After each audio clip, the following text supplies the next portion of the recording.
Nessa data, 14 de março, se comemora o Dia Mundial do Rim. É uma data que tem o objetivo de informar a população sobre as doenças renais, mas pensando na prevenção e também na incorporação de práticas saudáveis, porque a doença renal crônica, se ela não for tratada, pode ser fatal. E ainda chamando a atenção para o problema e estimular também medidas para o enfrentamento da doença, a gente conversa com a doutora Maria Almerinda Ribeiro Alves, que é nefrologista, que já está em contato com a gente. Seja bem-vinda, Almerinda. Muito obrigada, boa tarde a todos. Boa tarde. Vamos lá.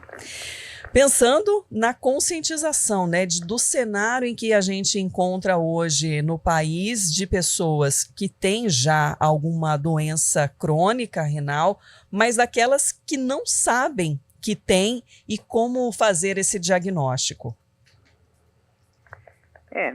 Na verdade, esse é o assunto que motiva esse Dia Mundial do Rim, todo ano, na verdade, e que é o desconhecimento da grande maioria dos pacientes que apresentam doença renal crônica sem diagnóstico. Na verdade, aproximadamente 14% a 15% da população mundial, isso vai ser um pouco diferente de acordo com a região que a gente esteja comentando no mundo, mas 15% da população são portadores de doença renal crônica, em geral em situações ou em estágios bastante iniciais, onde o diagnóstico poderia retardar a evolução para a necessidade do tratamento dialítico ou, no caso de não poder ser diagnosticado essa urgência que evolui para o tratamento dialítico, a gente evolui para óbito. Doutora Almerinda, desculpa. Oi? Não, pode seguir, por favor. Não, pode seguir. Não, eu só queria dizer que mais ou menos desses 15% na totalidade, mais ou menos uns 9 a 10% desconhecem a existência da doença renal crônica.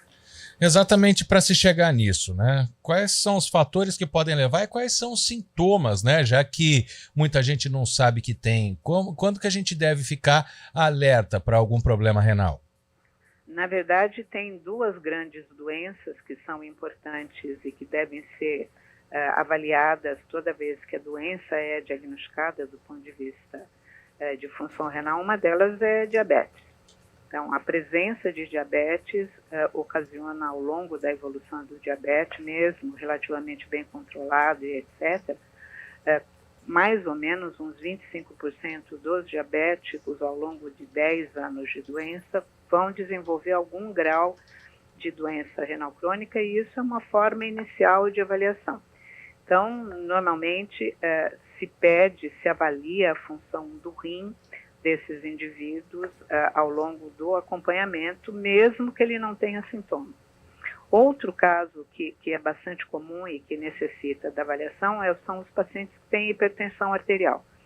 Então, os pacientes hipertensos devem ser avaliados do ponto de vista de função renal para avaliar se essa hipertensão já não ocasionou, eventualmente, algum grau de doença renal. Outra causa também não tão comum quanto hipertensão e diabetes, mas que deve chamar a atenção, são indivíduos que têm história de doença renal na família que, eventualmente, precisa de tratamento dialítico.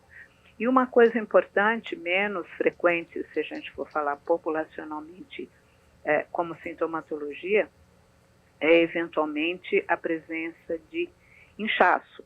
Paciente que repentinamente edemacia, que ganha em termos de inchaço 3, 4, 5 litros em menos de 10 dias, que o edema é uma apresentação clínica bastante importante para a gente avaliar a possibilidade de doença renal existente.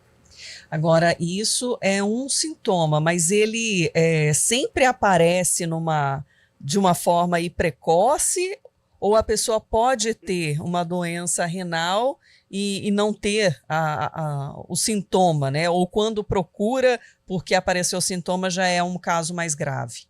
Exatamente. O mais comum é que seja imperceptível do ponto de vista de apresentação clínica. Então, na verdade, a gente tem que procurar, nesses casos que eu comentei com vocês, que é histórico de doença renal na família, mesmo que você seja assintomático, histórico e diagnóstico de diabetes, mesmo que você não tenha sintoma de doença renal, hipertensão arterial, mesmo que você não tenha sintoma de doença renal, porque esses são indutores da presença de doença renal, são mecanismos que vão acionar a possibilidade do desenvolvimento da doença renal e, em geral, de novo, ela é assintomática.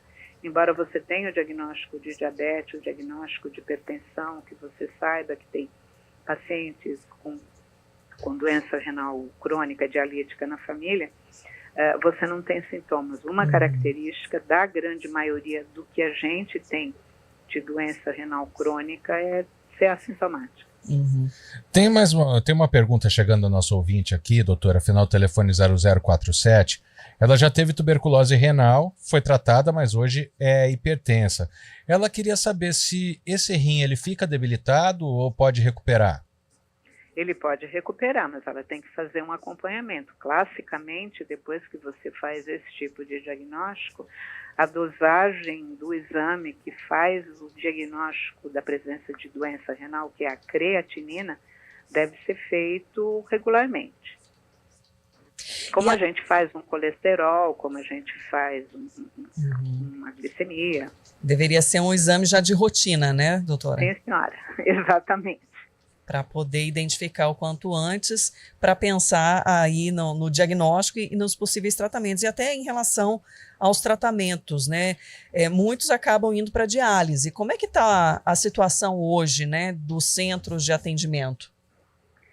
Na verdade, hoje, é uma que chama bastante atenção, a gente tem aproximadamente no Brasil inteiro, cerca de 157 mil pacientes em terapia renal substitutiva crônica, nos centros de diálise, fazendo diálise.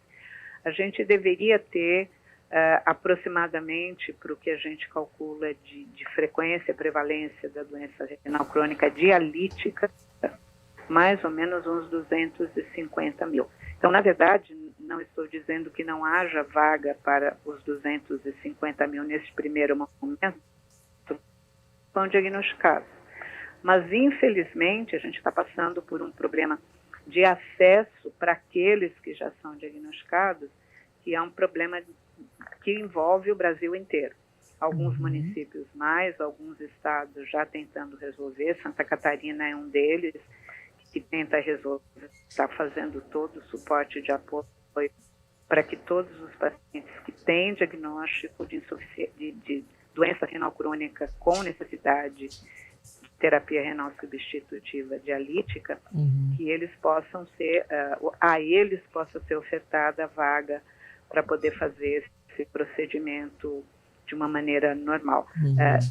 Nós temos atualmente, inclusive, aqui na região de Campinas, um número, não vou dizer que é um número absurdo, porque não é, mas qualquer número que seja e que exista onde a gente não consegue colocar o paciente que tem indicação, que precisa da diálise crônica num centro dialítico e que precisa internar o paciente para poder ficar fazendo esse procedimento dialítico, nós estamos com uma deficiência de unidades que possam estar prestando esse serviço para quando a gente diagnostica necessidade.